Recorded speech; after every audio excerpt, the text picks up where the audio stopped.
Hello everyone, welcome to the current affair session. आज 11 दिसंबर 2025 है। बहुत अच्छी अच्छी न्यूज़ आज चर्चा में रही हैं और मतलब कि प्रोबेबिलिटी कि इनसे क्वेश्चंस यूपीएससी में बनेंगे या तो स्टेट सिविल सर्विसेज में बनेंगे और बहुत सारा नॉलेज लेके आप जाएंगे। अगर आप पहली बार वीडियो देख रहे हैं तो एटलीस्ट एक वीडियो पूरा देखें। उसके बाद अगर आपको कोई फीडबैक लगता है वह भी दें। पीडीएफ डाउनलोड करने के लिए आप हमारे टेलीग्राम चैनल पर जा सकते हैं, जो डिस्क्रिप्शन में भी दिया रहेगा, यहाँ पे भी लिखा है। फिर भी नहीं मिला कमेंट कर दीजिए, नहीं तो आप इस नंबर पे व्हाट्सअप मैसेज कर दीजिए, विथ एक्सप्लेनेशन ये पीडीएफ आपको मिल जाएगा। चलिए शुरू करते हैं, बात करते हैं पहली न्यूज़ की। पहली न्यूज़ यहाँ पे क्यों है? न्यू स्पेस इंडिया लिमिटेड के बारे में है। अब न्यू स्पेस इंडिया लिमिटेड आपके लिए जानना इंपॉर्टेंट हो जाता है। जानना सिर्फ इसलिए इंपॉर्टेंट नहीं हो जाता कि ये करंट अफेयर है, बल्कि अगर हम देखें तो इंडिया के पॉइंट ऑफ व्यू भी ये न्यूज़ इंपॉर्टेंट है। क्या न्यूज़ रही है अगर हम देखें? न्यू स्पेस इंडिया लिमिटेड ने उद्योगों को इसरो द्वारा जो टेक्नोलॉजी बनाई जाती है उसको ट्रांसफ़र करने के लिए टेक्नोलॉजी ट्रांसफ़र एग्रीमेंट साइन किए हैं। कौन से एग्रीमेंट? Technology transfer agreement. इसका पर्पज़, इस एग्रीमेंट का पर्पज़ क्या होता है कि जैसे कोई इसरो टेक्नोलॉजी बना रहा है, उस टेक्नोलॉजी का यूज करके प्राइवेट सेक्टर में जो स्पेस में जो उनकी बढ़ोतरी है प्राइवेट सेक्टर को, उसको बढ़ाया जाए। अब ऐसा क्यों किया जा रहा है कि आपको पता है कि विश्व में ना प्राइवेट सेक्टर स्पेस में बहुत ज़्यादा इन्वॉल्व हो रहा है और इससे क्या है कि उस देश को बढ़ोतरी मिल रही है। स्पेस एक्स की बात करें, यूएस में अगर आप देखो तो स्पेस एक्स एलन मस्क का है और कितना ज़्यादा वो आगे निकल रहा है। फॉल्कन जैसे उसने रॉकेट बना रखे हैं। तो इसलिए यहाँ पे पर्पज़ ये था इसरो का कि एक ऐसी बॉडी बनाई जाए जो क्या करेगी, प्राइवेट सेक्टर के इन्वॉल्वमेंट को बढ़ाएगी। तो इसरो ने क्या किया, या अगर सरकार ने क्या किया, 6 मार्च 2019 को कंपनी एक्ट 2013 के अंतर्गत एक बॉडी बनाई। ठीक है, पेन ले लेते हैं 3-4 कलर के, जिससे आपको मज़ा आया देखने में। ठीक है, तो 6 मार्च 2019 को उन्होंने क्या किया, एक डिपार्टमेंट ऑफ स्पेस के अंतर्गत पूर्णतः ऑटोनोमस बॉडी बनाई जिसको कहा जाता है NSIL। ठीक है ना। अब ये इसरो का एक कॉमर्शियल विंग है, कॉमर्शियल अंग किसका? इसरो का। तो कॉमर्शियल एक्टिविटी इसरो की ये संभालता है। ये बात इंपॉर्टेंट हो गई। अब अगर हम बात करें प्राइमरी रिस्पॉन्सिबिलिटीज़ की, क्या है कि इनेबल करना इंडियन इंडस्ट्रीज़ को to take up high technology space related activities. तो भारतीय जो उद्योग हैं उनको क्या करना, इनेबल करना कि और अच्छी टेक्नोलॉजी में आगे निकल के सामने आए। ये बात है। अब कुछ इसके कार्य भी, जैसे अगर हम बात करें PSLV के बारे में, आपने सुना होगा, पोलर सैटेलाइट लॉन्च व्हीकल। ठीक है ना, स्मॉल सैटेलाइट लॉन्च व्हीकल। ठीक है ना, तो इनके बारे में भी आपने सुना होगा। तो ये क्या करता है, स्पेस बेस्ड जो सर्विसेज होती है ना, वो क्या करता है, उसको बढ़ावा देना, उसके प्रोडक्शन को बढ़ावा देना, है ना, उसके मैन्युफैक्चरिंग को बढ़ावा देना, इस सब में ये सहायता करता है। ये इंपॉर्टेंट न्यूज़ थी और अभी इसने टेक्नोलॉजी ट्रांसफर एग्रीमेंट साइन किए हैं, ये भी इंपॉर्टेंट न्यूज़ है। तो चलिए स्टेटमेंट देखते हैं क्या क्या बने हैं। स्टेटमेंट अगर हम देखें तो NSIL is a statutory body created under department of space. अंतरिक्ष विभाग के अंतर्गत इसी स्टैचुरी बॉडी को बनाया गया था, ये यहाँ पे कहना चाह रहा है। दूसरा स्टेटमेंट है NSIL responsible for enabling India industries undertake high technology space related activities. तो भारतीय उद्योगों को ना उच्च प्रौद्योगिकी मदद देना। तो ये भी बात हमने यहाँ पे करेक्ट डिस्कशन कर ली है, दोनों ही स्टेटमेंट करेक्ट है। तीसरा स्टेटमेंट यहाँ पे बन रहा है NSIL undertake commercial production of PSLV SSLV through the industry. NSIL उद्योगों के माध्यम से PSLV SLV के व्यावसायिक उत्पादन का संचालन करता है। अब बताइए कौन सा स्टेटमेंट इसमें करेक्ट है, कौन सा इनकरेक्ट है? सॉरी, पहला स्टेटमेंट यहाँ पे इनकरेक्ट हो जाएगा। क्यों? आपने यहाँ पे नोटिस नहीं किया, यहाँ पे स्टैचुरी बॉडी की बात हो रही है। This is not statutory body. Statutory body ये नहीं है, इसे कंपनी एक्ट के अंतर्गत बनाया गया था। स्टैचुरी बॉडी मतलब क्या, सेपरेट अगर गवर्नमेंट क्या करती है, एक एक्ट पारित करती, उसके माध्यम से बनाती, तो वह सांविधिक निकाय माना जाता। क्योंकि इसे कंपनी एक्ट के अंतर्गत बनाया गया है, इसलिए एक संवैधानिक निकाय के रूप में इसको गठित नहीं किया गया। मतलब पार्लियामेंट ने लॉ के माध्यम से इसको नहीं बनाया है। ठीक है, अलग से लॉ ला के। तो पहला स्टेटमेंट इनकरेक्ट हो जाएगा, दूसरा तीसरा करेक्ट हो जाएंगे। यूपीएससी इस टाइप क्वेश्चन बहुत पूछता है, ओनली 2, ओनली 1, ओनली ऑल 3 है, नन। तो यहाँ पे ओनली 2 वाला स्टेटमेंट यहाँ पे करेक्ट हो जाएगा। ठीक है, आगे बढ़ें नेक्स्ट क्वेश्चन की तरफ। तो आपको भी अलर्ट रहना है किसी भी चीज़ में, किसी भी न्यूज़ में। ठीक है, अगला क्वेश्चन है consider the following statements. Highlighter ले लेते हैं, इसको पहले चेंज कर देते हैं। Consider the following statements regarding Rhinophis siruvaniensis. जो भी है इसके बारे में आपको देखना है। अब ये है क्या, सबसे पहले न्यूज़ जाननी आपके लिए इंपॉर्टेंट हो जाती है। न्यूज़ जाननी जरूरी है, तो पहले न्यूज़ जान लो। एक सील्ड टेल स्पीसीज है। कैसी है? शील्ड टेल स्पीसीज है। ठीक, या इंग्लिश में लिख देते हैं सील्ड टेल स्पीसीज है। अब इसको कहाँ खोजा गया है हाल में, तो सिरुवानी हिल्स में। सिरुवानी हिल्स में कहाँ पे, सिरुवानी हिल्स में खोजा गया है। अब ये सिरुवानी हिल्स आप पूछोगे कहाँ है, क्योंकि यूपीएससी ऐसे ही क्वेश्चन पूछ सकता है। तो सिरुवानी हिल्स कहाँ आपको मिलेगी, केरला और तमिलनाडु में। कहाँ पे, केरल और तमिलनाडु में आपको ये हिल्स देखने को मिलेगी, तमिलनाडु में। ठीक, ये फैक्ट आपके दिमाग में गया। ठीक, अब अगर हम बात करें क्या हो रहा था यहाँ पे, सिटीजन साइंटिस्ट, सामान्य जो नागरिक, जो वैज्ञानिक डाटा कलेक्ट करते हैं, उनके माध्यम से इसको डिस्कवर किया गया है।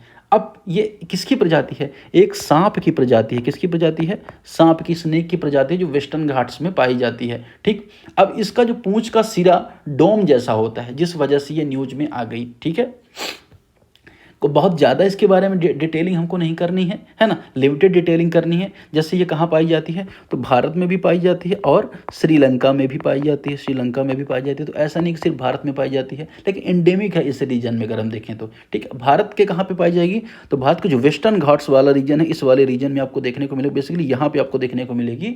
और साउथ के जो प्रायद्वीप है, अगर पेनिसुलर इंडिया में आपको ये देखने को मिलेगा। चलिए, न्यूज जो थी हमने यहाँ पे देख ली, स्टेटमेंट अब देखते हैं। It is the newly discovered venom sealed species found in Eastern Ghats, Purvi Ghat में इसे पाया गया है ना, ये यहाँ पे कहना चाह रहा है। दूसरा स्टेटमेंट यहाँ पर है, दूसरा स्टेटमेंट है sealed tech snake are endemic India Sri Lanka, India Sri Lanka में इंडेमिक है, ये देशज रूप से पाई जाती है। तीसरा स्टेटमेंट यहाँ पे कह रहा है कि shield belong to the Uropeltidae family, Uropeltidae family संबंधित। इतना डिफिकल्ट तो स्टेटमेंट नहीं बनाएगा, लेकिन फिर भी आपको पता होना चाहिए। तो ये तीसरा और दूसरा दोनों करेक्ट है, पहला इनकरेक्ट हो जाएगा, ओनली 2 यहाँ पे करेक्ट होंगे। क्यों, क्योंकि ईस्टर्न घाट्स में नहीं, कहाँ, वेस्टर्न घाट में पाई गई है, पश्चिमी घाट में पाई गई है, सिरुवानी पहाड़ियों में। कहाँ पे, सिरुवानी पहाड़ियों में। सिरुवानी पहाड़ी देख ली, सांप की प्रजाति है, ये देख ली, कहाँ पे, इंडेमिक, ये देख ली। इससे ज़्यादा क्या आएगा, इतना अगर आपको आता है ना किसी करंट अफेयर, कितनी स्टेटमेंट पता है। देखो, दिन भर आप पूरी तरह से कहानी पढ़ते रहो करंट अफेयर की, उससे कोई मतलब नहीं है। 10 काम की न्यूज़ पढ़ो आप, उसका स्टैटिक लिंकेज आपको यहाँ पे मिल रहा है, PDF मिल रही है, तो फिर क्यों अपना टाइम बर्बाद करना। पूरा टाइम आप स्टैटिक को दो, PYQs को दो, है ना। लंबे लंबे करंट अफेयर 2-2 घंटे, कोई मतलब नहीं देखने से, क्योंकि वो यूट्यूब की रीच बढ़ाने के लिए है। आपके काम का जो करंट अफेयर्स है वो इसी तरह करंट अफेयर्स या कोई भी दे रहा हो। ठीक है, चलिए आगे बढ़ते हैं क्वेश्चन नंबर 3 की तरफ। With the reference of your money right movement, your money your right movement, consider the following statements. अब आप सोचोगे कि ये कैसा है, आपका पैसा आपका आंदोलन, ये क्या है। अक्टूबर 2025 की बात है, केंद्र सरकार ने इसको शुरू किया। कब शुरू किया, अक्टूबर 2025 में। ठीक, अब इसका पर्पज क्या है, ये ऐसा इनिशिएटिव है कि मान के चलिए किसी व्यक्ति का अनक्लेम्ड कोई पैसा है जो नहीं निकल पा रहा है, बीमा में उसका पैसा फंसा हुआ है, नहीं निकल पा रहा है, किसी डिविडेंड में, डिविडेंड क्या होता है, कंपनी में उसका कोई प्रॉफिट फंसा हुआ है, वो नहीं निकल पा रहा है, किसी भी तरह की संपत्ति उसकी जो अनक्लेम डिपॉजिट हैं, चाहे इंश्योरेंस प्रोसेस के हों, फाइनेंशियल एसेट्स हों, फंसी हुई हैं, उसको निकालना यहाँ पे प्रयास है। और the effort bring together government agencies also, तो ये जो प्रयास रहेगा, सरकारी जो एजेंसी हैं, रेगुलेटर्स हैं, बैंक्स हैं, उनको एक साथ तक लाएगा। भूला बिस्तर जो पैसा है उसको नागरिकों को वापस किया जाएगा। इसमें रेगुलेटरी बॉडी ऑटोमेटिक आ जाएंगे, जैसे RBI इन्वॉल्व हो जाएगा। RBI क्यों, क्योंकि बैंकिंग में जो पैसे फंसे उसके लिए IBI, फिर SEBI क्यों इन्वॉल्व हो, क्योंकि कंपनी में जो पैसा फंसा हुआ, security exchange board of India जिसको 1992 में बनाया गया था, वो आ जाएगा। RBI को 1935 में इसको बनाया गया था, 1934 एक्ट के अंतर्गत, 1949 में इसको वो किया गया, नेशनलाइज किया गया था। फिर IRDAI के बारे में जो बीमा रिलेटेड जो संस्थाएं हैं, उसका regulator body IRDAI I think 2002 में बनाया गया था, पता नहीं मुझे एग्जैक्टली याद नहीं है। तो ये सब इसके रेगुलेटरी बॉडीज़ होंगे। ठीक है, ऐसा माना जा रहा है कि भारत में लगभग जो बैंक्स हैं ना, उनमें लगभग 78,000 करोड़ रुपए ऐसे अनक्लेम्ड फंसे हुए हैं, जो कहीं ना कहीं उनको देने की आवश्यकता है। म्यूचुअल फंड्स पे लगभग 3,000 करोड़, 9,000 करोड़ डिविडेंड में अनक्लेम्ड फंसे हुए हैं। ठीक, अनक्लेम्ड डिपॉजिट क्या होते हैं, यूपीएससी यह भी पूछ सकता है कि व्हाट इज अनक्लेम्ड डिपॉजिट। तो ऐसा पैसा जो 10 वर्षों से फंसा हुआ है, उसको अनक्लेम्ड डिपॉजिट बोला जाता है। ठीक है ना, उसको क्लासीफाइड किया जाता है अनक्लेम्ड डिपॉजिट में। ठीक, ये सारी चीज़ें आपने यहाँ पर देख ली। अब इसके लिए अलग अलग पोर्टल है, जैसे RBI का जो अपना पोर्टल है, उसको क्या कहा जाएगा इसके संबंध में, तो RBI का जो अपना पोर्टल, उसे UDGAM पोर्टल कहा जाएगा। क्या, UDGAM पोर्टल कहा जाएगा। फिर IRDAI का बीमा भरोसा पोर्टल है। SEBI का कौन सा पोर्टल, मित्र पोर्टल है, SEBI का मित्रा पोर्टल है। ठीक है ना, इस तरह से अलग अलग जो पोर्टल यहाँ पे बने हुए हैं। UDGAM का फुल फॉर्म क्या हो जाएगा कि unclaimed deposit gateway to access information, ये इसका फुल फॉर्म हो जाएगा। ठीक, अब इसको लेके बहुत सारे शिविर हैं, या तो हम बात करें कि ऐसे छोटे छोटे शिविर होते हैं ना गाँव में लगते हैं, उस तरह के शिविर आयोजित किए जाएंगे, जिससे लोगों को मार्गदर्शन भी दिया जा सके। ये मोदी जी का इनिशिएटिव था एक तरह का, ये यहाँ पे किया गया काम। चलिए, स्टेटमेंट में आपको आंसर बताया है correct. The movement aim to return unclaimed financial assets, movement का मतलब क्या है, परिसंपत्तियों को वापस लौटाना जो फंसा हुआ है। दूसरा, the RBI UDGM portal help people to track unclaimed insurance amount. RBI UDGM portal में अनक्लेम्ड पैसे को ट्रैक करने में सहायता करेगा। तीसरा स्टेटमेंट है यहाँ पर, क्या स्टेटमेंट तीसरा, कि the initiative is coordinated at the national level department of financial services. Department of finance and services क्या करेगा यहाँ पे, कोऑर्डिनेट करेगा राष्ट्रीय स्तर पर। इन तीनों में से सही स्टेटमेंट पहला और तीसरा है। दूसरा स्टेटमेंट यहाँ पे इनकरेक्ट है। दूसरा स्टेटमेंट क्यों इनकरेक्ट है, यूडी जो GMA है अप्राप्त, या अगर हम बात करें जो पैसा नहीं मिला है बैंक जमा के लिए, है ना, बीमा भरोसा पोर्टल उसके माध्यम से काम करेगा। ठीक है, तो RBI का पैसा बैंक के संबंध में काम करेगा, इंश्योरेंस का पैसे के लिए इरडाई है ना, तो यहाँ पे ये स्टेटमेंट यहाँ पे गलत हो जाएगी। तो पहला और तीसरा यहाँ पे करेक्ट हो जाएगा। क्वेश्चन नंबर 4 की तरफ बढ़ेंगे। Consider the following statements regarding Deepavali. अब दीपावली को लेकर न्यूज क्यों आई, क्योंकि यूनेस्को का जो इंटेंजिबल कल्चरल हेरिटेज ह्यूमैनिटी है, हमने सुबह का करंट अफेयर में इसको डिस्कस किया था। दिवस एकेडमिक जोन करके एक और चैनल शुरू किया गया है, क्योंकि कभी कभी ऐसा होता है ना कि यूट्यूब में कोई पॉलिसी आ गई है ना, कभी चैनल बंद हो, कुछ भी ऐसी दिक्कत आ गई, तो एक चैनल हमने और शुरू किया जिसमें खासतौर पर हिंदी माध्यम के जो छात्र हैं उनके लिए ध्यान में रखा गया है। तो वहाँ पे करंट अफेयर डिस्कशन किया गया था सुबह। अगर आपको हिंदी समझ में आती है तो उस करंट अफेयर हमने 15 मिनट में सारी प्रीलिम्स की न्यूज वहाँ पे देखी थी। तो वो वहाँ पे हमने ये भी डिस्कस किया था कि यूनेस्को लिस्ट जो है इंटेंजिबल कल्चरल हेरिटेज ह्यूमैनिटीज़ को लेके यहाँ पे दीपावली को शामिल किया गया है। अब इंटेंजिबल कल्चरल हेरिटेज क्या होता है, ऐसी सांस्कृतिक परंपराएं होती हैं जिनको, जैसे कला है, कोई आर्ट है, कोई फेस्ट है, कोई डांस है ना, इसको कल्चरल हेरिटेज कहा जाता है। अब ऐसा तो नहीं पहली बार शामिल किया गया है भाई, वेद का मंत्रोच्चार है, दुर्गा पूजा के बारे में बात करें, है ना, तो बहुत सारी चीज़ों को यहाँ पे शामिल ऑलरेडी किया गया है।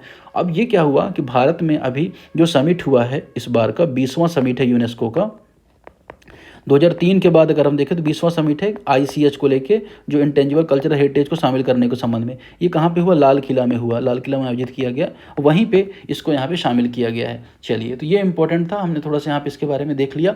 दीपावली के बारे में आपको ऑलरेडी पता है, कब मनाया जाता है, क्या कैसा, तो उसको बारे में बेसिक बताने की आवश्यकता नहीं है।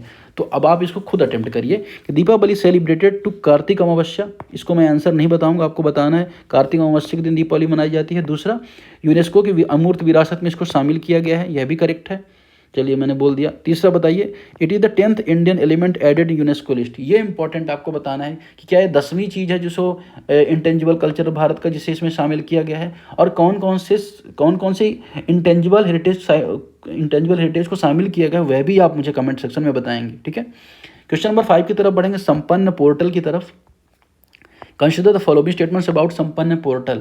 संपन्न पोर्टल के बारे में आपको बताना है। न्यूज़ क्या थी आप देखिए, तो आपने CGCA के बारे में पढ़ा होगा। CGCA क्या है, कंट्रोलर जनरल कम्युनिकेशन अकाउंट। इसने क्या किया, हाल में इनिशिएटिव शुरू किया है ना।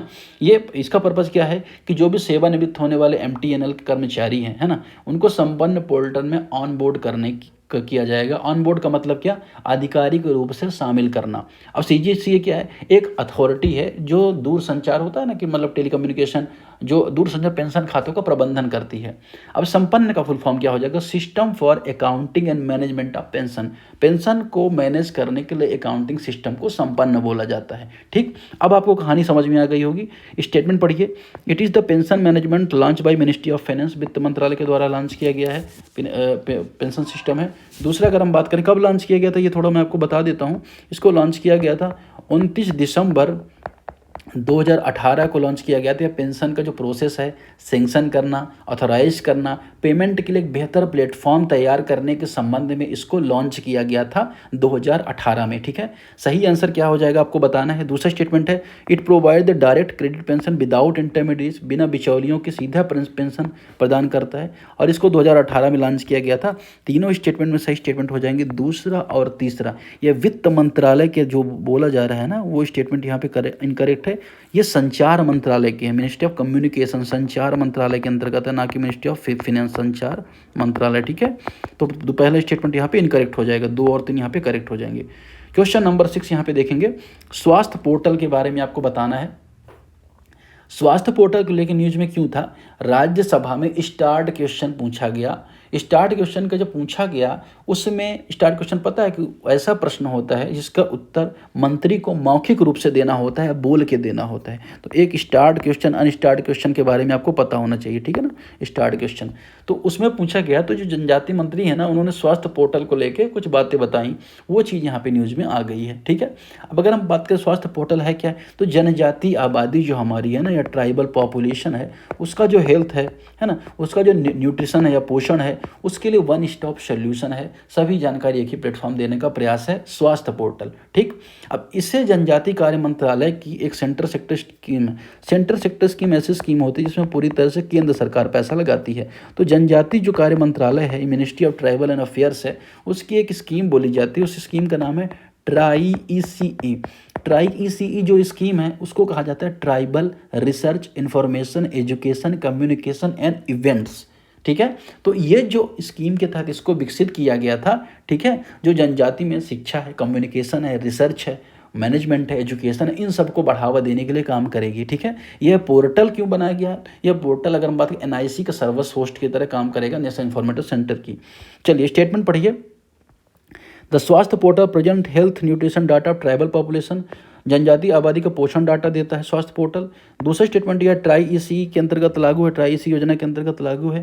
तीसरा, इसे स्वास्थ्य मंत्रालय के द्वारा मेंटेन किया जाता है। तो इसे स्वास्थ्य मंत्रालय के द्वारा क्या मेंटेन किया जाता है बताइए?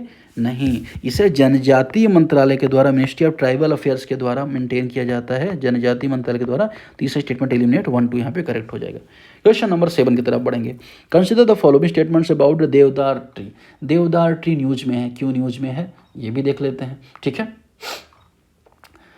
हाँ, तो देवदार ट्री न्यूज में इसलिए है कि हिमाचल प्रदेश की जो सांगला घाटी है, वहाँ पे जो देवदार के पेड़ उन्होंने यह दिखाया है कि अगर हम बात करें कब के हैं ये, है ना, प्री हिस्टोरिक टाइम्स के हैं। तो प्री हिस्टोरिक टाइम से लेकर 1757 के बाद अगर हम बात करें ड्राइड परिस्थितियों में भी उनमें लंबे समय तक टिके रहने की सिचुएशन बनी रही है, ठीक है। तो ये देवदार ट्री थोड़ा सा न्यूज में था, बहुत ज़्यादा करंट अफेयर चर्चा में नहीं था, लेकिन चूंकि पूछा जा सकता है इसके बारे में, इसलिए स्टेटमेंट यहाँ पर हम देख लेते हैं। तो ज़्यादातर ये पश्चिमी हिमालय रीजन में आपको देखने को मिलेगा। स्टेटमेंट पढ़िए कि it is the native of western Himalayan region, पश्चिमी हिमालय का नेटिव है, मूल निवासी है।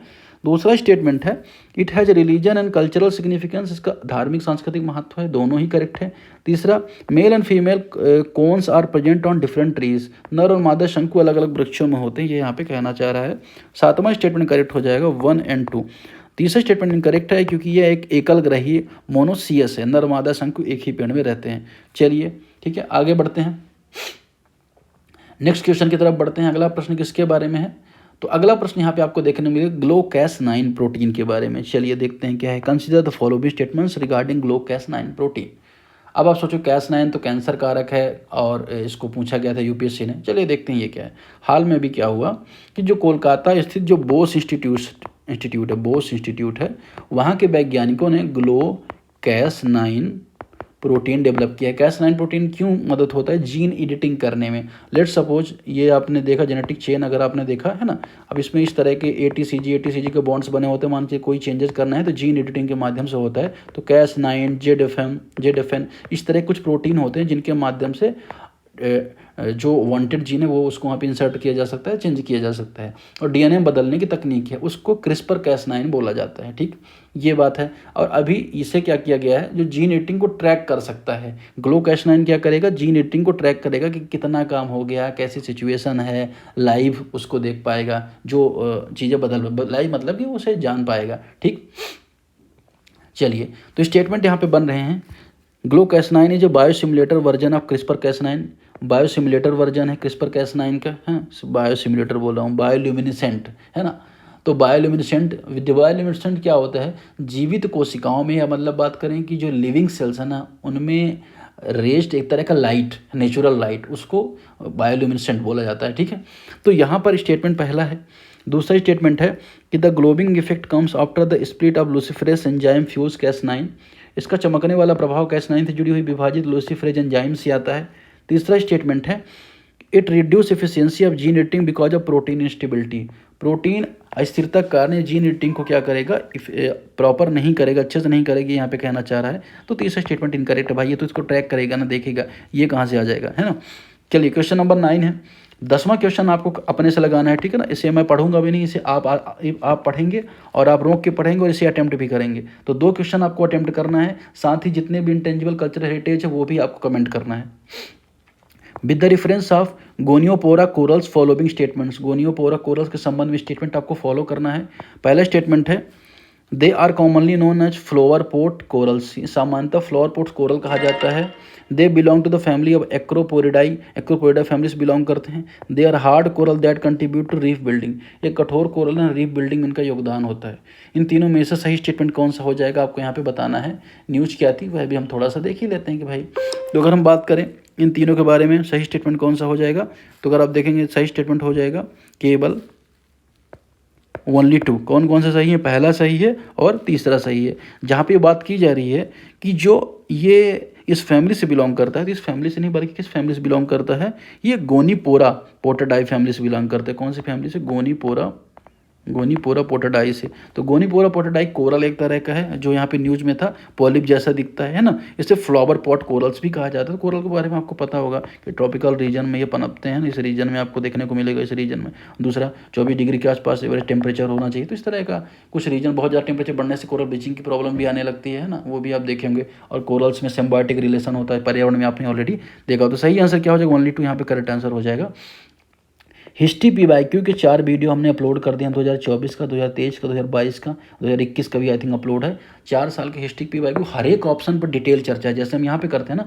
तो UPSC की PYQ पर डिटेल चर्चा है, इंग्लिश हिंदी दोनों माध्यम में। उसे देख लीजिए, आप देखा करिए, है ना। सुबह करंट अफेयर्स कभी कल से हमने शुरू किया दूसरे चैनल पे, दिवस एकेडमिक जोन पे, उसको भी फॉलो सब्सक्राइब कर लीजिए, है ना, जिससे कभी भी कोई अपडेट हो उसके माध्यम से आ रहे हैं। और स्टेट पीसीएस की तैयारी कर रहे हैं तो आप उसे जरूर वो करिए। यहाँ पे हमारा फोकस क्या है कि स्टेट पीसीएस, UPSC ज़्यादा फोकस्ड ये वाला चैनल है, वो वाला चैनल ज़्यादा स्टेट पीसीएस फोकस्ड रहेगा। हालांकि दोनों चैनल से आपको लगातार ऐसा लाभ मिलेगा